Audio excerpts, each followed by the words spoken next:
উদযাপন করি। দলের পক্ষ থেকে আমরা কেক কাটা বা অন্যান্য ইস্যু থেকে এটা নিষেধ করা হয়েছে এবং মানুষ মরার পরে কেক কাটা এটাও ঠিক না।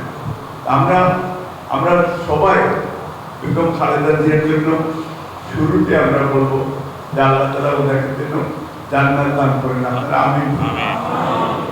আলহামদুলিল্লাহ। আজকে আমাদের দেশের প্রথম প্রেসিডেন্ট শহীদ প্রেসিডেন্ট জিয়াউর রহমান, আমরা ওনার জন্য দোয়া করব এবং সবাই তার মন থেকে দোয়া করবেন। এবং মাননীয় প্রধানমন্ত্রী এই যে আজকে আমাদের দেশের জন্য মাননীয় প্রধানমন্ত্রী অনেক কষ্ট করতেছেন এই দেশকে কীভাবে সুন্দর করা যায়। আপনারা জানেন যে এই যে সরকারি ইউনিয়ন বা অন্যান্যরা আছেন, এই দেশ থেকে গত 15 বছর সব টাকা পয়সা লুট করে দেশের বাইরে নিয়ে গেছে। এই দক্ষিণ সুরমা উপজেলায় 15 বছরে একটা প্রজেক্টে আমাদের নাম আছে। এটা একবারে যেহেতু সরকারের লোকজন এখানে আছেন এই কারণে, কারণ এই গত 15 বছর 16 বছর এই দেশে আপনাদের এই দক্ষিণ সুরমায় কোনো একটা প্রজেক্ট প্রধানমন্ত্রী নির্দেশে ইতিমধ্যে আমরা দক্ষিণ সুরমা আমরা একটা বিশেষ বরাদ্দের জন্য আবেদন করেছি। সিলেট বিভাগের জন্য প্রায় 3,500 কোটি টাকা বরাদ্দ জন্য আমরা অ্যাপ্লাই করেছি। আমরা আশা করতেছি দক্ষিণ সুরমা আমরা প্রায় 1,000 কোটি টাকা একটা অনুদান পাব।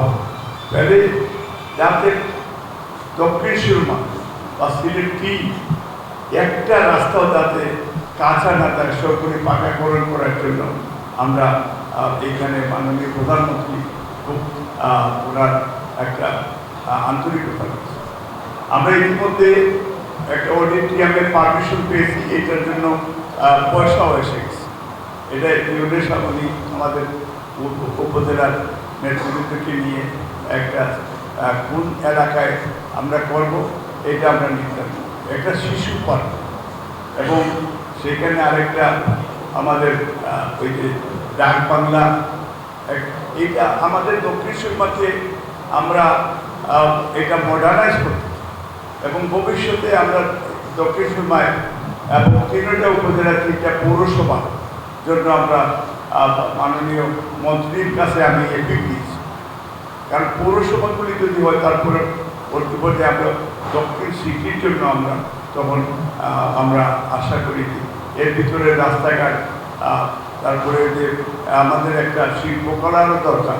কারণ আমাদের অনেকটা আমাদেরকে গ্রাম হিসাবে শহর আলাদা তারা ট্রিট করে এবং যাতে শহরের ডেভেলপমেন্টের জন্য এক ধরনের বাজেট, গ্রামের উন্নয়নের জন্য আরেক ধরনের বাজেট। এইটা আমরা শহর তলি, এটা দক্ষিণ শহর, এটাকে আমরা শহরে প্রত্যেকটা মানুষ যাতে তার নাগরিক সুবিধা যাতে এটা পায়, সেই জন্য আমাদের যেমন চণ্ডীপুরে আমরা একটা সেদিন মাননীয় মন্ত্রী ঘোষণা দিয়েছি। আমরা এম.এ. খান চত্বর ওখান থেকে আশা করছি আমরা 4 লেনের বা রাস্তাকে একটু বর্ধিতকরণ করে জলালপুর হয়ে পালাগঞ্জ পর্যন্ত যাব। এবং আমরা তো যেহেতু ইতিমধ্যে আমরা অনেক কিছু অডিটোরিয়ামের পয়সা আসছে, শিশু পার্কের জন্য পয়সা আসছে এবং আরও যা লাগে এই দক্ষিণ সুরমা মাননীয় প্রধানমন্ত্রীকে বলেছি, পার্লামেন্টও বলেছি